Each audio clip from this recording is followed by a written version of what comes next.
Consultations in Frailty, the podcast for Derbyshire clinicians.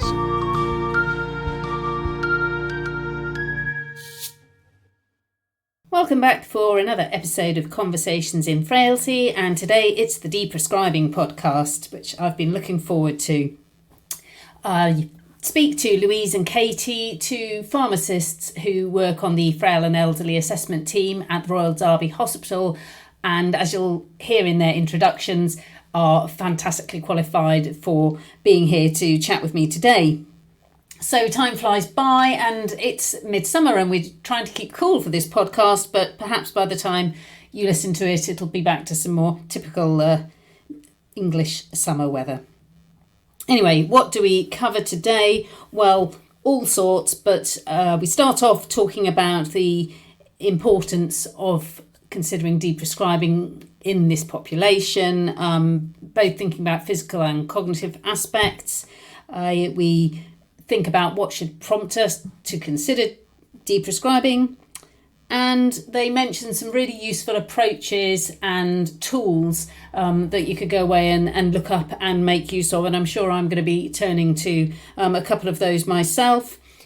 We don't have time to go to lots of drugs in detail, but we do touch briefly on hypnotics and antidepressants and PPI withdrawal, so listen out for those towards the end. I'll be back at the end with my learning points as usual, but for now, enjoy hearing what Louise and Katie had to say with me. I'm delighted to have Louise and Katie with me today, so can we head off with you just introducing yourselves for the listeners? Hi Sarah, it's lovely to be with you this afternoon to chat. My name's Louise Organista and I'm an advanced frailty pharmacist at Royal Derby Hospital. Mm-hmm. I also co-chair the pharmacy group within the British Geriatric Society and I'm a guest lecturer on frailty at University of Nottingham. Hello, I'm Katie. I work in the same team as Louise, so Frail and Elderly Assessment Team at the front door within the hospital. I am also the clinical theme lead for the M-Pharm at the University of Nottingham. Lovely. And have you worked together for very long? Historically, we've had a working relationship in Nottingham where we were both junior pharmacists, but we've worked together in the frailty team.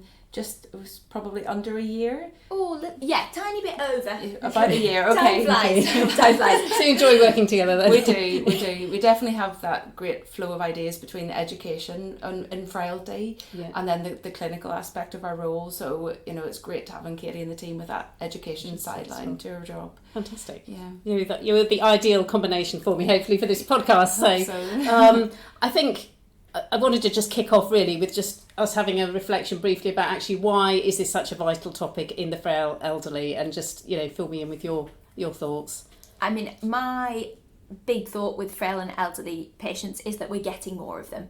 This is an increasing area. We really need to be thinking carefully. We've now got to the point where we've loads of treatments within cardiology and diabetes and endocrine and other areas that are making patients' lives longer, and that means that they're increasingly getting frail because we're keeping them alive with medicines and with interventions and by what we're doing, which is great, but it's really about quality of life for the whole of life. And making sure that patients feel involved and valued in those healthcare decisions. And there's lots from a pharmacy perspective as well to think about with frail and elderly, so it's a great area for us to work in as clinical pharmacists. Yeah, as Katie mentioned, people living longer, multiple morbidities. Mm-hmm. People end up on a long list of medicines, and it can be challenging but also really rewarding to go back and unpick that and try and optimise that medicines list for the patient. And ultimately we find it rewarding because the patient has a good outcome and less number of medicines they're taking as a result of that review, less side effects from their medicines. And we often think about preventing future harm, preventing a future fall or adverse outcome, rather than just being reactive, which often we are at the front door. We receive patients who've had a fall, for example. The drugs we use and the doses we use are generally tested in patients who are a lot younger, so we don't see our demographic with frailty in clinical trials. So it's very difficult as a clinician to interpret guidelines when that patient that went for the trial with outcome of that guideline was much younger and fitter. So thinking about frailty in relation to prescribing and therefore deprescribing is imperative. You really want to treat the patient as a whole, and frailty is a distinctive clinical state. So these patients generally fare worse as a result of side effects of medicines than a younger patient. I think we also have to think we're very conscious when we're treating children or young people about the difference in their physiology, but that also happens at the end of life. So it's thinking about things like their renal function, their hepatic function, their muscle mass, changes in weight, and adjusting medicines accordingly with that. We can't start someone on something in their 60s and assume that they are the same person physiologically in their 80s. It's almost like we need a BNF for the elderly, actually, isn't it? When you're saying reflexing, I've just thought that for the first time. We have one for children, don't we? But it's having that thought process that actually have I looked at their renal function and their liver function and their weight, and definitely. And then there's also the physical aspects of getting older and being able to pop medicines out of packets and actually read their labels and be able to press an inhaler canister, and then remembering medicines. And with a decline in cognition, a lot of older people with frailty pass over that medicine's responsibility to a carer or a next of kin or a nurse in a care home. So our discussions involve the wider, care people around that patient, not just the patient. So it's important that we serve that patient as best we can, taking into account their wants, but a lot of the consultations happen with respect to the wider family and loved ones around the patient. And so what, I guess we know it's really important, what are the prompts as clinicians that you would say, when should we be thinking, actually, I should be thinking about deprescribing here? Are there any key things that jump out at you that are kind of moments we should definitely be proactive? I think our main intervention as hospital pharmacists is when they come in. So when they turn up within the emergency department, for me, thinking about deprescribing starts as soon as you clap eyes on a patient, as soon as you look at them. You're starting to notice how they move, you're starting to notice how they're functioning, get ideas about their cognitive function. And how much they're relying on other people for things. Is the nurse having to walk them to the toilet? Are they using a Zimmer? And that for me is a prompt on how clinically frail that they are. And we internally use Rotwood's clinical frailty scoring to decide if patients are eligible to be seen by our team. So we see anybody with a CFS score of 5 and above, who hopefully is medically fit and can go home. So it's really important that we're getting that idea. But if those things are starting to happen in those patients' life and at the point of admission, it's a great time to start thinking about deprescribing. But I'd encourage colleagues in sort of community environments or in primary care to have a look at their patients and consider, have they changed? And transitions of care are often good moments for kind of flagging up to us, actually, this patient's decline. So that's another kind of key point, I guess. Sometimes we hear from carers or family members that they're concerned that mum or dad isn't managing their medicines very well, or the ambulance driver has found medicines around the home, or the chemists are concerned that there's been lots of blister packs still lying in the house. So those are all big prompts that this patient's not managing, and they could do with a medicines review to rationalise their tablets and maybe a bit of support coming in. I guess you could look at number of medicines, polypharmacy, if that was a cut-off for you. If you had, I know we can get lots of statistics in primary care and a number of medicines per head of patient, or even using things like the anticholinergic burden score. If anyone with a score of X or 3 or above, for example, you might say, I'm going to see these patients for a medicine review. I think we often find with patients who've had falls, that's a really good opportunity to review. That's one of our most common presentation we see in the frail elderly, isn't it? So that's always a good trigger. Yeah, and I think from a medicines perspective, there's a lot of meat there. For us as pharmacists, there's a lot to go at, although we do rely really heavily on our therapy colleagues for sort of line-standing blood pressures and things like that to indicate us starting to change medicines as well. Yeah, I know NICE have just updated their falls guidelines this year, so it might be good for colleagues to have a look at how there's so many aspects of a medicines review after a fall. Medication review is one of them. There's lots of other... We could do a whole podcast on that, couldn't we? Absolutely, but as a prompt, falls is probably a good one. If a patient's had a fall, let's think, are medications implicated in that fall? Probably, because falls are multifactorial, and how can we prevent falls from happening again in the future? So if you've got, there's so many ways to approach this, aren't there? And the listeners out there will be people who will have variable amounts of time to do this, whether this is a quick snapshot in a GP consultation or they're out in a care home and it's a bit more relaxed and they've got some time. But if you're coming across a patient, then one of those with a fairly massive, 18 medications on their list, have you two got ways that you particularly like to kind of approach that reviewing of the medication with a deprescribing head on? Yeah, I really like to start with the patient. I think some patients come in with a mindset of, oh my goodness, I've been given so many tablets, I don't want to take all these anymore, this is taking up so much of my brain space, or this is taking so much of my carer's time and they've only got so much time with me, or oh, my family are thinking about this all the time. So for me, I like to start straight away with the patient and say, what's going on with your medicines at the moment, how are you managing with those? And from that, hopefully you'll elicit some ideas of where they're at in terms of their mindset, but also if you've any issues. So have you got any ADRs that they're starting to think about? Are they having issues, as Louise mentioned, with dexterity?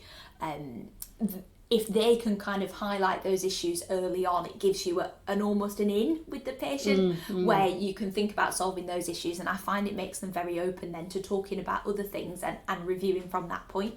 So for me, it's really important that I'm not deprescribing from a list by myself. It's got to be a collaborative process. Because the reality is, if I get this wrong and they disagree with my decision, they're going to do their own thing, aren't they? Yeah. They're back in the GP next week saying, I want my amlodipine back. Yeah. So, and then I'm wasting everybody's time. So for me, it's about not viewing this as a 2D administrative task. It's got to be consultation driven and consultation based. I guess prior to that consultation, doing that bit of groundwork and homework really helps. So I like to look at, what's the patient's presenting complaint. It may not be that if you're in primary care, but what's the past medical history? Then what's the medicine list look like? Can I rationalise those? So meds mapping is what we teach students at university. And that. So what do you mean, just on medicines mapping? So I guess matching the past medical history condition or the problem with the drug. Okay, good. And hopefully you can do that with each and every drug. If you can't, and there's some outstanding medicines that don't have a clear indication, that's already going to be a prompt from my review with the patient that we'll discuss together to see if they know why it was prescribed or the history of that drug. And if we can't find a relevant clinical indication, that's a good reason to then go in and deprescribe. Or if it's a medicine that, often conditions that expire, the indication's expired and that thing was being treated many years ago. Also through doing that homework with the medicines, you start to maybe spot prescribing cascades where you may see X drug was prescribed, for example, amlodipine for the blood pressure, and then you noticed, a few months later, furosemide was on the list for that ankle edema, and then there was an anticholinergic to manage overactive bladder, and then there was the eye drops for dry eyes. So you start to see cascades. So if you can, I think having access to primary care records or using System 1, it's helpful to look at the journal of the patient and the earliest prescribing indication if you're not sure why was that drug prescribed. It's a bit of detective work. It is. I love that. I think that's what I really enjoy about using your clinical skill and working out why is this prescribed there. Then you would go in what Katie said. I think I've got these ideas in my mind, but I'm going to go through everything with the patient, and when we get to these certain drugs, I'm going to then share my thoughts and hear your thoughts, and let's come up with a shared plan together to optimise what's on your list. It's building in both sets of priorities, I suppose, isn't it? Find the patient's priorities with their medication, but you might have some, I flagged up that this needs dealing with, and then try to get the rapport and get them both. Absolutely. And do you use have you got any tools that you'd recommend for the listeners that you find helpful when you're debating about whether to stop a medication maybe?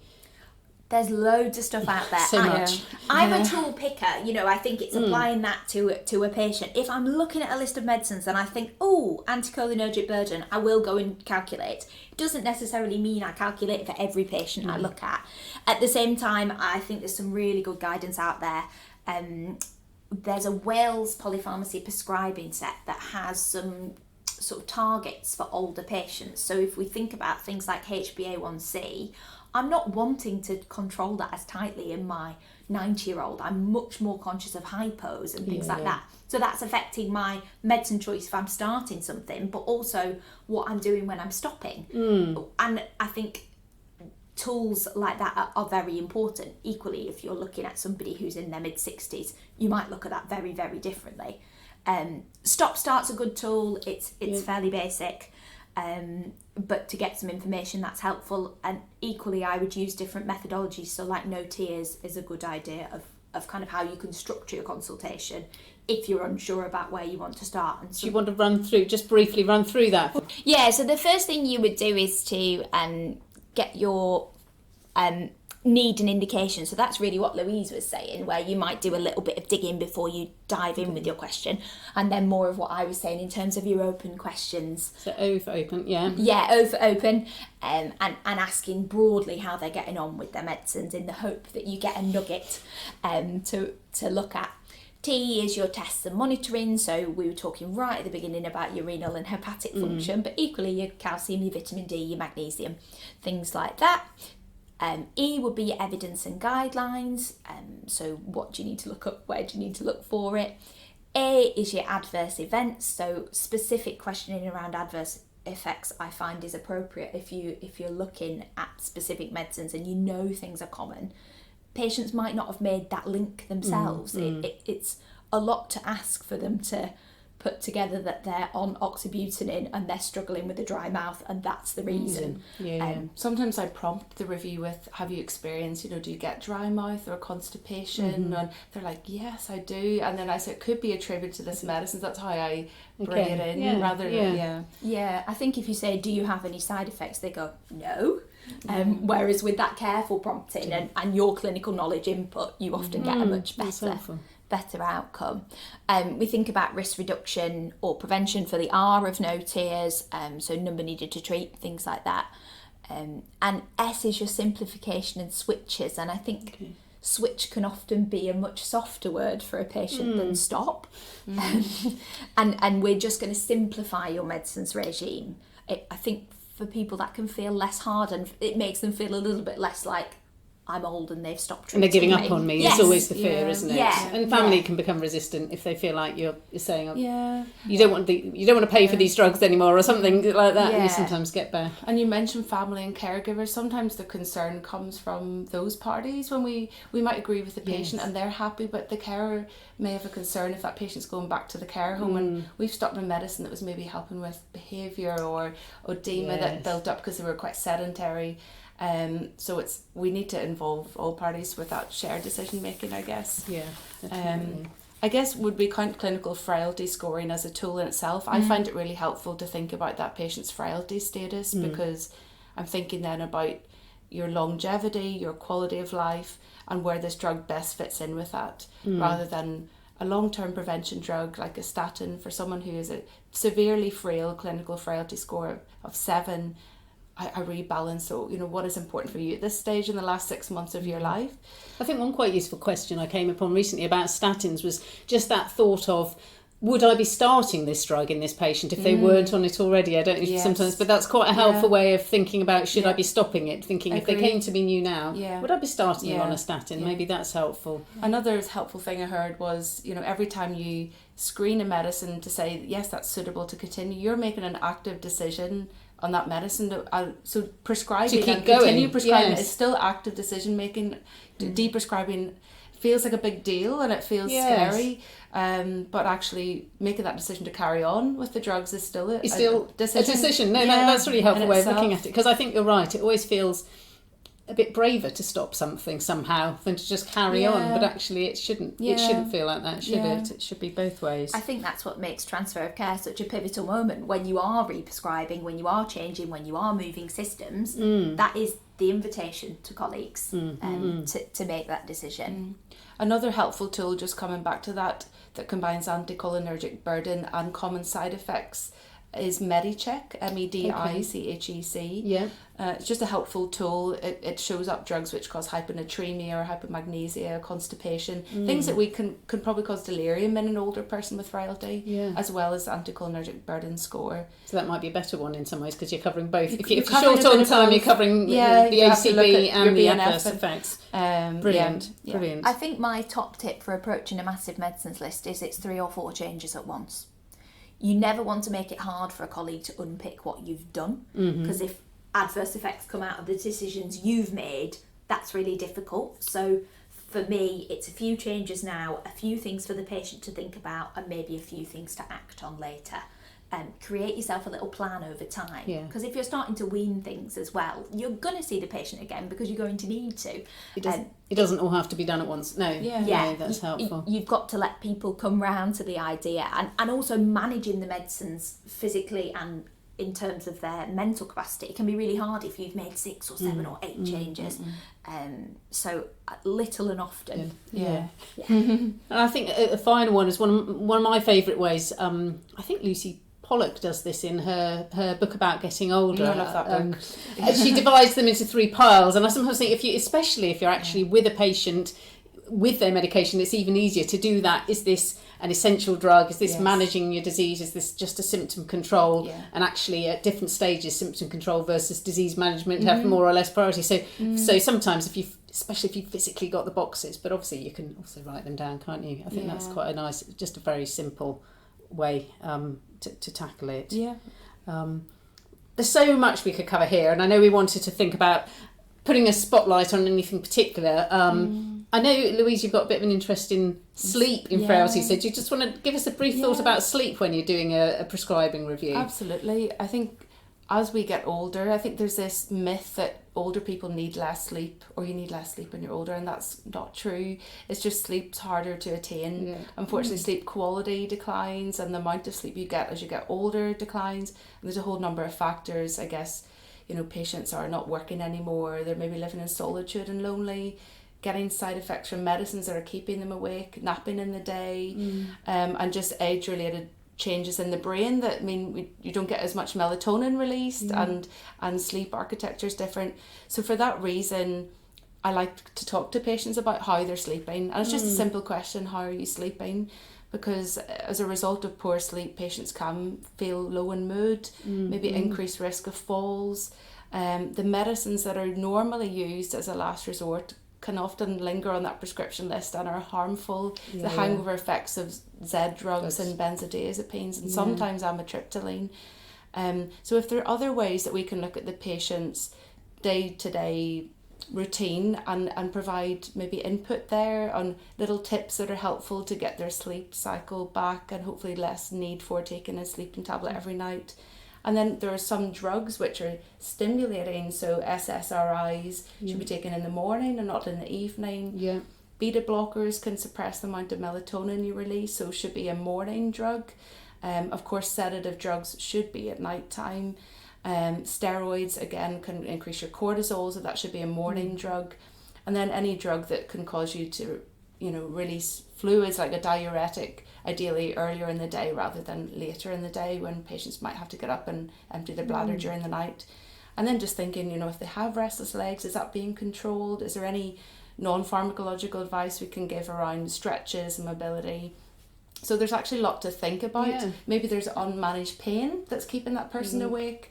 So I just think sleep has such a big impact on day-to-day functioning and health. There's even links with poor sleep and dementia that develops across a lifetime of poor sleep, and unfortunately shift work and things like that, which we've all partaken in. So I just think I enjoy being proactive in that area. And I think it's a good one, because not one I would say most of us think of, particularly when we to proactively raise if we've got time in medication review. But it's every day. Well, it's every night, isn't it? It's a huge actually part of somebody's daily life. You spend half of your life sleeping. So we don't give it much attention, do we? Just that simple question: how are you sleeping? And see what that opens for you with the patient.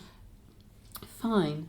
And I think just as we're getting towards the end of the podcast, I wanted to just do a few reflections on actually if we are deciding to, the patient agrees we're going to come off a medication, have you got any particular ones that you would flag up that might be more challenging to stop in terms of needs to taper or rebound symptoms or anything like that? Any sort of, red flag ones that you'd point out?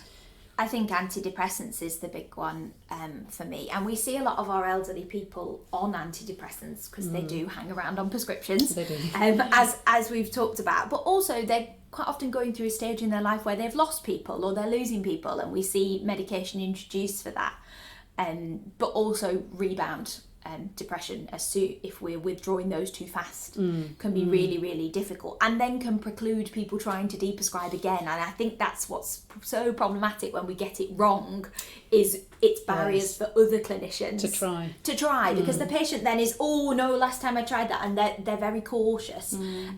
So the new big thing that we're hearing about at conferences and talks and things like that is hyperbolic tapering. So where you half again and keep going. Right. So you half the dose, then half the dose again, half it again. So you're ending up on liquids. Yes. Pretty much. Yeah. Which practically, I imagine, for colleagues like yourself in primary care is very difficult. I guess the weaning should be led at the patient's pace. Yeah. As an initial first step, I'm quite comfortable to half the dose. Yeah. Then for a follow-up perhaps in a month and see how that patient's feeling. Have they had any repercussions or rebound in their depression or any withdrawal effects? And I guess safety netting always should be part of any withdrawal plan, just so a patient knows what to expect or what will come perhaps but will go away, and just so they have that awareness. So I think antidepressants is a big one we should be reviewing. We talked about time as well, time of year. Address it in springtime. We've got longer days. Yes, a patient I once often said do that to that. me. Yes. Should be happier waiting to spring and talking about it then. I thought that's a great idea. Yes. Just the daylight and getting out and about and seeing people, and it does make a difference, doesn't it? Absolutely. Yeah. Another class of drugs we see a lot are proton pump inhibitors, so like lansoprazole, omeprazole. A lot of these don't have a clear clinical indication, but they get and left, maybe a hangover from a previous aspirin or a previous ibuprofen prescription, or it was perhaps some reflux 20 years ago. But we like to use the term, would you like to trial without that medicine and see if you still have the reflux and if your body can now manage without the medicine.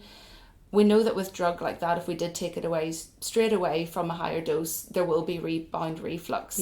So again, it's reduce the dose. Would you tend to halve rather than say PRN use? You go down I would to half. Yeah. So if they're on a 20 milligram dose of omeprazole, half it to 10. Yeah. Stay on that for a month and then trial without. So if they were on the lowest dose of 10 milligrams, I would probably stop it. Yeah. And then use of PRN peptide, I guess, if needed, just for to occasional pre-warn reflux. them, I suppose. But pre-warn that there will be rebound reflux. That's quite common, but that should subside. So just let patients know about that. Otherwise, they'll want to go back on their drug again regularly. Yeah. Stopping well for us from a hospital setting is about communication as well. We're often searching through in our investigation phase for why clinicians have started medicines. If we're going to do things like trial without, if we're going to do things like half again, you can't just keep that in your head. You have to share it because you don't know when you've appropriately safety netted where that patient's going to turn up next, because hopefully you've given them some options and things they could do. It doesn't necessarily mean that they're coming back to you. So I think I would encourage people, especially where there's less guidance available and you are deprescribing, make it really clear to your colleagues what you're doing, why you're doing it, and what your end goal is. That will remind you when you go back. Yes. And that's really helpful for us, because certainly I think it is definitely improving when patients are coming out of hospital and drugs have been stopped. It's clearer for us why, and was that a temporary, so that's from our end it's also saying make it really clear, is it a temporary stop, are you expecting us to restart it, or is this the end goal that actually now we're off this drug, because it is always that kind of question of where we go with it next. I think we educate a lot of our junior doctors because we record a rationale in the medical notes of why we stopped or started something that should go on the discharge letter, and I find that I like to explain the rationale. If I was writing that discharge letter, I'd like to know why were these drugs stopped and changed, and I guess that shares the knowledge about deprescribing and frailty with the wider MDT. And also I suppose just as the last thing, actually it's really important, if it was an adverse effect, that we should be then documenting on the primary care record so it's flagged up if someone did try to restart that drug. That's obviously just a safety thing, isn't it? So it's complex, but it's very rewarding, is what I can say. We really enjoy what we do. We love working with older people, and there's a lot of work for pharmacists and wider colleagues to do in this area. So always have in mind and be inquisitive, was it a drug that caused this problem for that patient? Because it could be. Oh, thank you both. That's been really useful. We've gone through, a huge amount there, I think, in not too much time, and I will have lots to reflect on for the listeners. Thank you, Sarah. Thank you. Thank you. Such a vital topic in trying to proactively look after our frail elderly patients well, isn't it? I think there are all sorts of learning points I could draw out from this discussion. We started off talking about why it's particularly important in our frail elderly population, and I did just want to draw out again the thought around the decreased muscle mass that we often see, and just adding to that, remembering that actually that can often make our EGFR calculations for checking their renal function less accurate, and particularly for drugs like the NOACs, we should be thinking about using a Cockcroft-Gault formula to take that into account. They mentioned various useful resources, and I would just draw your attention, if you haven't used these before, to have a look at MediCheck, which doesn't have a K on the end, into which you can input drugs really quickly and easily, and it brings up a sort of traffic light rating for them for all sorts of common issues we see, such as hyponatremia and dizziness. So that's really useful. They also refer to the Wales polypharmacy set, and again, this has got helpful guidance, particularly around stopping a list of common drugs we see, for example, antidepressants and bisphosphonates. So well worth a look if you're not familiar with that one. Just in terms of general approaches, it was really a good reminder of the importance of our groundwork pre-consultation when we're looking at medications for patients, thinking about, is there an indication for each of these? I have to admit that I have only recently discovered the function on System 1, which will categorise the medication by BNF chapters. You've probably all worked this out by now. But anyway, if you haven't, it's a bit of a revelation and well worth finding the little icon that does it for you. Just a really helpful way to categorise things and think about them. And finally, I think just to recall how positive both Louise and Katie were about their job, really. They clearly love the shared decision making in helping patients to simplify and reduce medication burdens. It can be very challenging, but it's also really rewarding. So go out and do likewise. As ever, this was a discussion with two individual clinicians, and some of what they've said will be their own personal viewpoints. So when you're making clinical decisions for patients, make sure that you're following local or national guidance where appropriate. Look forward to being back with you for our next conversation in frailty.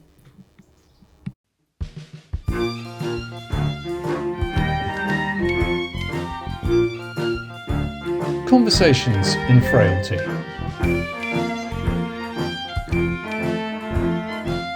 Thanks for listening.